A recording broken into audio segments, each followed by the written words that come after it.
Hi everyone, Zoltan here and this is Retro PC. So I wanted to test if this graphics card, the Radeon HD 4890, 4890 would perform better in the system with the Pentium D, and I realized that most of the games were a bit GPU limited instead of being CPU limited.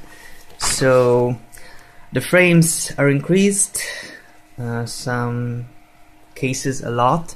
So in Quake 3 we're still at 91, but in Prey from 25 it's increased to 30 by switching to this graphics card, and in Oblivion the frames are dropped extremely from around 32 with the overclocked Pentium D at 3.4 GHz. With this graphics card, instead of the 7600 GT, the frames drop to 18, and I'm really sure it's because of this PCI Express slots only run at 4 speed instead of 16, and this is a bottleneck, a really big one. So in Oblivion it makes the game almost unplayable, but in low graphics and somewhere between medium it's much better playable than it was with the 7600.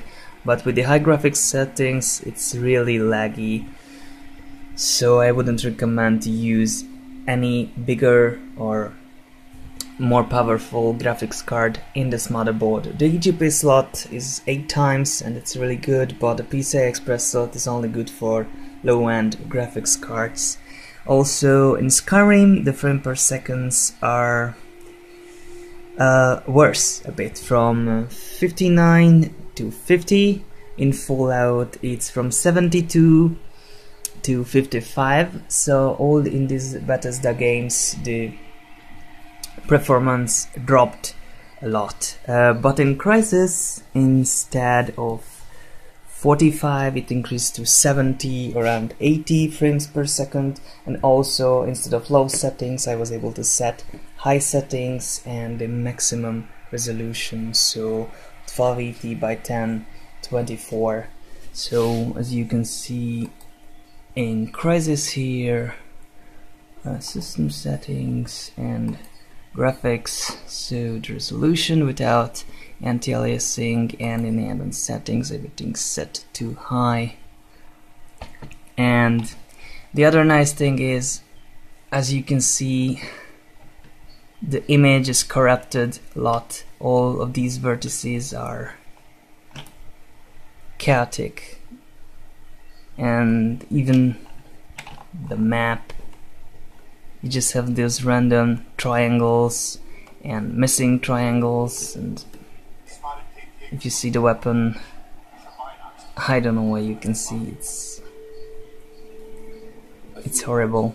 It's making errors. I tried to set the CPU back to the defaults, and this is not because of the overclock, it's because of the PCI Express slot. So with the passive PCI Express 7600 GT I had just pixel issues, but everywhere, you know, colorful pixels, not vertex issues but pixel issues. So I'm pretty sure it's the PCI Express slot. So yeah, so this is it, folks.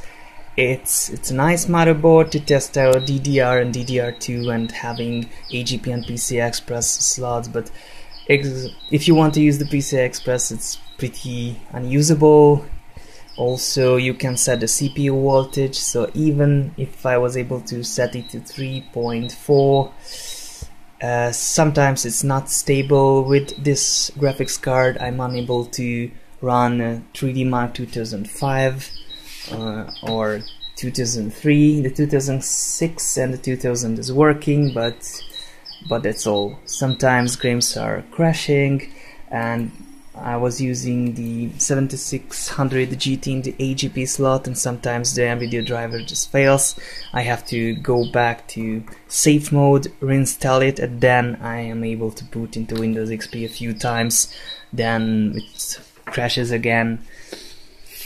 So that's it. On the other hand, this is a factory overclocked GPU. I don't think it's causing the issues because in the 4CoreDual system I'm having in the other room, it's working perfectly. So it's at 900 megahertz and 1 gigahertz memory clock. So it's a really powerful GPU. It's around the 460 from the NVIDIA side. So it's powerful, but only supporting DirectX 10.1. So unfortunately I can't run the Fallout 4.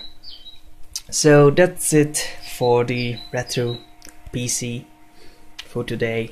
Next time I think I will test the Q6600 quad-core CPU in this motherboard. It will run into FSB issues as well, so it will be interesting. So thank you so much for watching, and please like and subscribe if you liked it. Bye bye.